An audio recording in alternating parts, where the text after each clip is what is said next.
All right, so here we go.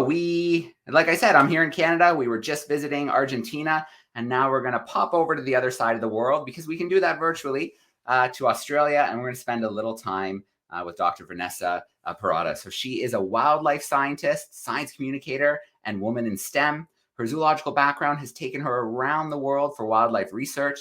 She's pioneering the use of emerging technologies for whale conservation. Her whale research has taken her around the world to places like the Galapagos, Madagascar, Antarctica, and Tonga. In her home country of Australia, she's using drones in unique and creative ways to assess whale health as they move through the environment in a non-invasive way. So I'm going to bring Vanessa in live with us now. Hey, Hello. Vanessa, how are you? I'm very well, thanks, and hello to everyone around the world. All right. Well, it's great to have you, I guess, coming to us from the future. It's Friday for us. It's Saturday morning for you. So good to see you and just thrilled to have you sharing a little bit of your story, the work you're doing. Thank you so much. And I'm so excited to share this with you because there'll be probably people who have not seen our work, but also are not aware of the stuff that happens excitingly down here in Australia. So if you're okay with me, Joe, I'm going to share my screen. So here we go. The work that I'm talking to you today about is a lot of the whale research that we're doing down here in Australia. But I will point out that I'm talking to you from Sydney in Australia, which is today this is from the future because I'm in Saturday today. So it's very cold here. And right now we're having humpback whales on the east and the west coast of Australia migrate from the cool waters of Antarctica all the way up to their breeding waters in the northern Australian waters. So this is very exciting. And before I do officially start, just letting you know that I'm affiliated with Macquarie University and also the Marine Predator Research Group here in Sydney at Macquarie Uni. And the work that we do in our laboratory led by Professor Harcourt is a variety of things. We just heard about penguins. The lab group also works on penguins, little penguins, the world's smallest penguin, and the team puts trackers on penguins to see where they're going. I work on whales, obviously, and there's sharks, fur seals, you name it. And some of the other work that I'm leading here in Sydney is Wild Sydney Harbour, which is looking at using citizen science to learn more about our locals in the area, such as dolphins, but also this is a fur seal. You may or may not be familiar with fur seals, but this one here likes to hang out at the steps of the Sydney Opera House, so very famous. Okay, well, you're probably wanting to know about my talk title. And as I said before, the humpback whale is the animal that we are now experiencing off our coast, which are a migratory species. And in the southern hemisphere, they do tend to migrate from the cool waters of Antarctica. And thankfully, they go past Sydney. So this is a photo I've taken during research of a northward migrating humpback whale. And in the background there is Sydney, and Macquarie University is a little down the other side. And so this is just to show you that these animals annually come past our coast and in our backyard very close. So we're very lucky. And for those who love Sydney or very aware of Bondi Beach is just down there a little bit, and the animals will literally go past that. So you've got one of the biggest cities in the world and a recovering humpback whale population, which is a good thing. So these animals were hunted to near extinction. And fortunately, since their protection, their numbers are doing quite well, which is not the same story for other whale populations around the world. And these animals do, unfortunately, face a number of additional threats around the world like other whales. So I'll point that out. But when they were in Antarctica, so where they've come from, so over Christmas time, these animals go down to Antarctica to feed and to enjoy the cool waters there where there's a lot of krill. So these animals will predominantly feed on Antarctic krill, but they'll also feed on small bait fish. And Antarctic krill are, and I will show you a photo in a moment. There they are, just on your left-hand side there. They're small little crustaceans, probably a couple of centimeters in size, and they can feed on these animals in huge numbers. And research has shown that down in Antarctica, they can be in really big swarms, up to 1 kilometer in length. So there's huge numbers of them, which is good. But with climate change, these animals are at risk because if we see a reduction in sea ice, we see a reduction in Antarctic krill, which is bad news for a recovering whale population. So it's really important for us to think about whales as this, as a sort of an umbrella species, we could say, as we heard in the previous talk. And these animals are really important for all of us. And this is why I tie in with the title of my talk as Whales as Important Ocean Monitors, because what happens with whales is that often changes in their population may potentially be reflective of our environments. As I mentioned, Antarctica, soon we'll be going to the tropics. So these animals undertake big migrations from extreme environments each and every year. And so they're seeing the differences and the changes in these extreme environments that we are not necessarily privileged to, because, well, logistically, working in Antarctica is quite challenging. And so whales, in short, play important roles in our ocean because they'll feed in one area, and they'll feed a lot, because we're talking about an animal the size of a school bus, 17 meters in length, and they can feed in one area, and then they'll swim to another. And as they swim to another, they'll poo. And this is a picture of their poo. Their poo breaks up so that, and it can be quite rich in color because of the animals that they're eating. But often when a whale poos, it will disintegrate and just really break up. But when they do poo, they'll feed a whole other part of their marine ecosystem, which is important. And they'll feed those tiny organisms that the krill are eating. So they're able to also move a wide variety of nutrients like iron as well around the ocean. So these animals are really ecosystem engineers of our marine environment. So super important. When I went to Antarctica, I was on a research vessel called the RV Investigator, which is an Australian vessel through the CSIRO. And this is the vessel I was on. It's 96 meters in length. And so that's nearly 100 meters. And so this is an iceberg here just to show you the size of it, which is pretty epic. And you can see it here again. So this research that we were doing was not specifically focused on whale movements, but was looking at seafloor mapping as well as collecting ancient DNA. So this very ship can drill down into the ocean floor and collect almost like a time capsule of previous climate, which is really interesting. So my role on this vessel was to keep an eye out for whales as part of an Australian federal permit as a marine mammal observer to make sure that our activities didn't disrupt the animals down there. And so as a result, I was able to collect a number of observations of these animals feeding. And when they feed, it's amazing. They will open their mouths up. Some whales feed coming vertically up, but some animals will lunge feed where they open their throats kind of like an accordion or a slinky. They open it up really wide, open their mouths, and then they can engulf their krill. I'm talking a big swarm here. And then the water as well. And then they'll use their baleen plates, which are hair-like structures, to filter out that water and then swallow the food. So key points here, these animals will feed in one area and poo in another, moving nutrients around and fertilizing our oceans, which is really important. And some of the other work that I'm very fortunate to do is I'm an ambassador for the Antarctic Science Foundation. And I was privileged to see Antarctica via the air a few months ago. And so I just wanted to point out that while working on a ship, you see Antarctica from one perspective, but really the opportunity to see this environment is just spectacular through another perspective. And the photo on the right-hand side where you can see the 787 wing, that's where the McMurdo station is. So that's where the Antarctic scientists are taking place. And there's a lot of elephant seals down there. So I just wanted to point that out. Then when the animals are in Antarctica and then they've done what they've had to do, they've put on a lot of weight, they've fed, they've spent their time collecting a lot of fat, putting on a lot of blubber, these animals will then spend a period of time where they don't eat and they migrate.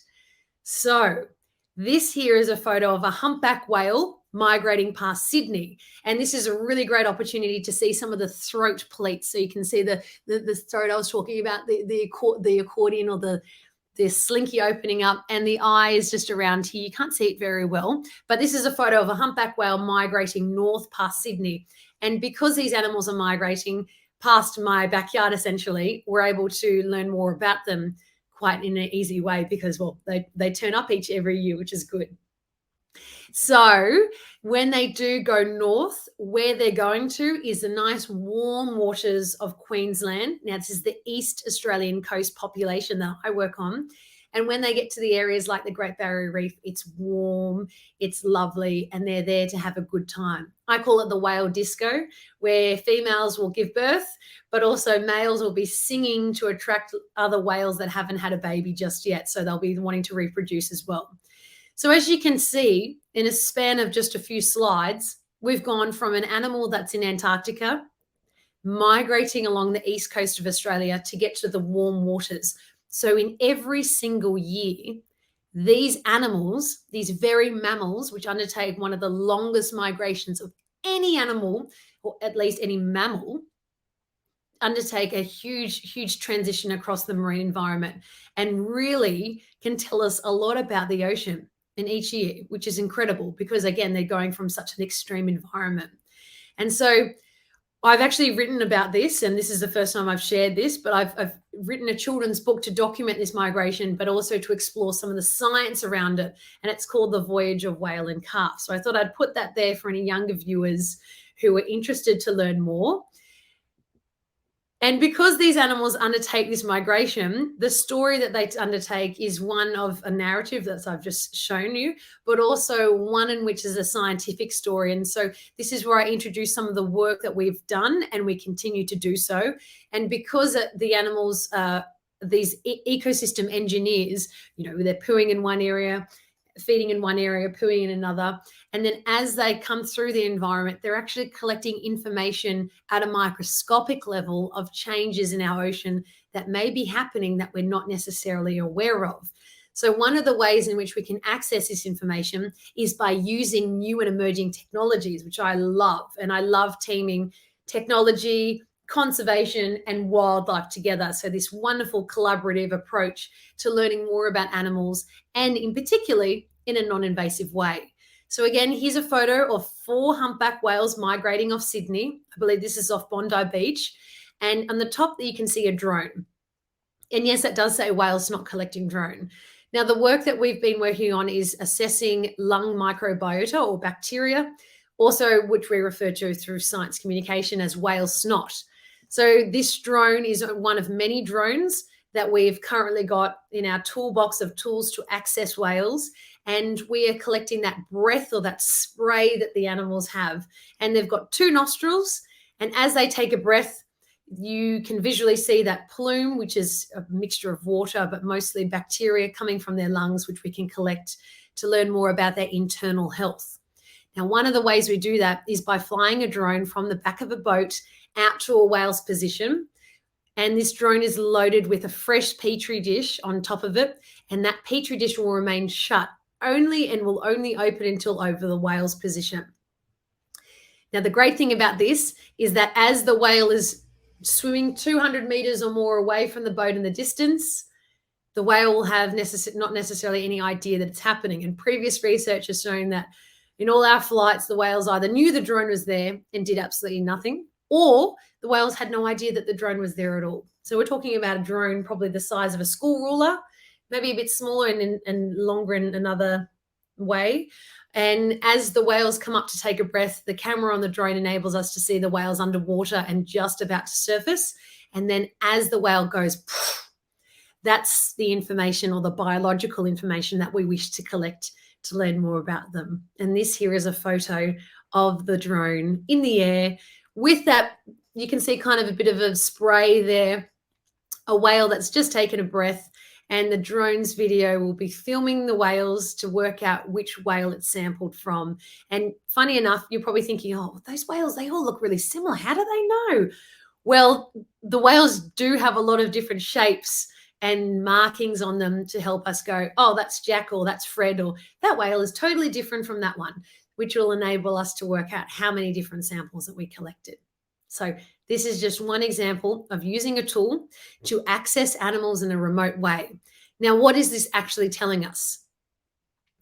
Well, keeping in theme with the entire theme of my talk, we've seen that the whales, the roles that they play just naturally and biologically, this here is enabling us to collect microbiota or tiny bacteria, but as well, and in a world first via this method, viruses. And so what we're able to collect is viruses associated with areas down in Antarctica. Now, this is really powerful and really important because the animals, if they're able to collect certain bacteria and certain viruses at certain points in time, may be able to show us changes in the environment over consecutive years. So if we see the presence of certain organisms, that might be reflective of certain temperatures in our ocean.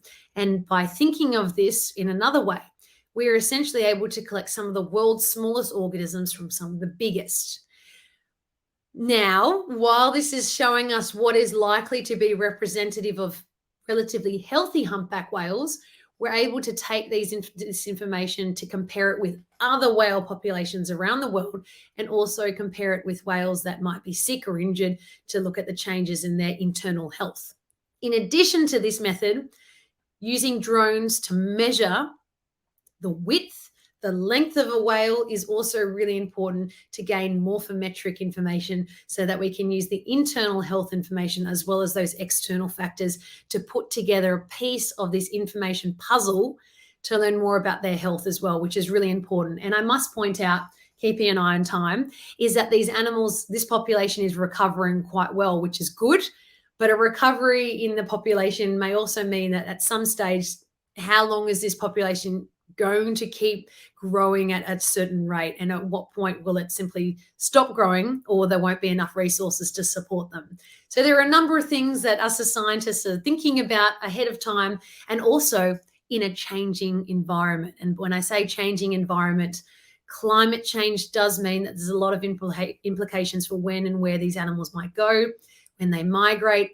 Our research has also shown that these animals are feeding in Australian waters in big numbers, which is the first time seen here just a few years ago, which means that their feeding areas might be extending outside their primary feeding grounds in Antarctica. We knew that opportunistically they would likely feed on their migration, which is kind of the equivalent of you and I going for a road trip and taking a healthy snack. But at the point now where these animals are feeding in huge numbers, that it's becoming more than just that.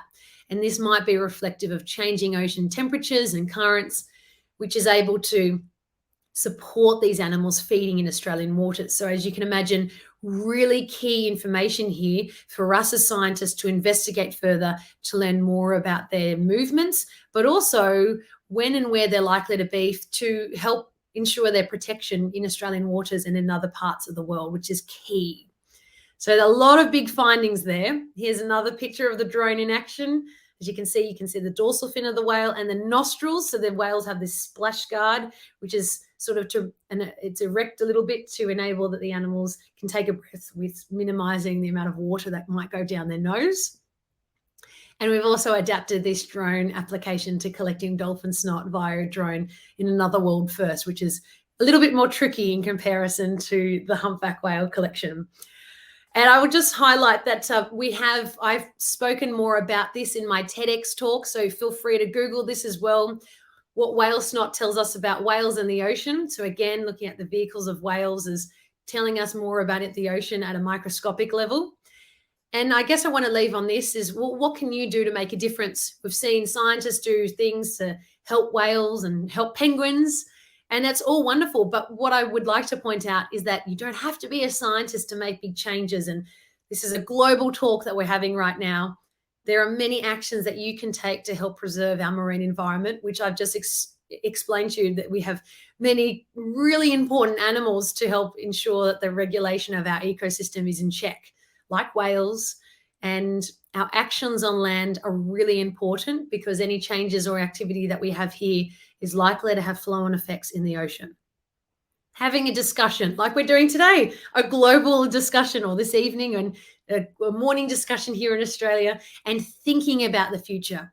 I know you'll be hearing a wide variety of talks in this wonderful festival, and it's really key that we think about the organisms that we're working on, but also the bigger picture and where they fit in. So the future thinking is key here. We now come to the tail end of my talk. Thank you so much for listening. If you'd like further information on any of the work that I'm doing, as well as my team, here it all is. There's social media references, and there's also a website that I do have where you can learn more. And so with that, I'm going to stop sharing my screen and open up for some questions. So, Joe, do we have any questions come through? I think we do. Vanessa, thank you so much for a great presentation. And thanks for sharing all your social media handles there and TikTok. I'll have to check it out. I don't think I've checked out your TikTok account, so I'm going to have to take a look at that. Only new. Oh, there we go. All right. Okay, well, just a few comments here quickly. I want to give a shout out to the UK. I can see we have some viewers. It's after midnight in the UK, so thanks. Wow. Thanks for being here with us, and hopefully we see you during the day tomorrow as well when it's a bit more manageable. Very cool. All right. Well, don't be afraid to use that chat and send in some questions for us, but I have a couple here I wrote down already. So the first question I have here is about the data you're collecting with the drones. What's been the most surprising thing to come back so far? Oh, I would believe it's the level of complexity. So we're doing next generation sequencing, which is a very sophisticated way of learning about the types of information in whale bacteria in their snot rather. And so I think being overwhelmed with just how much information or how much variety and diversity of bacteria they're carrying.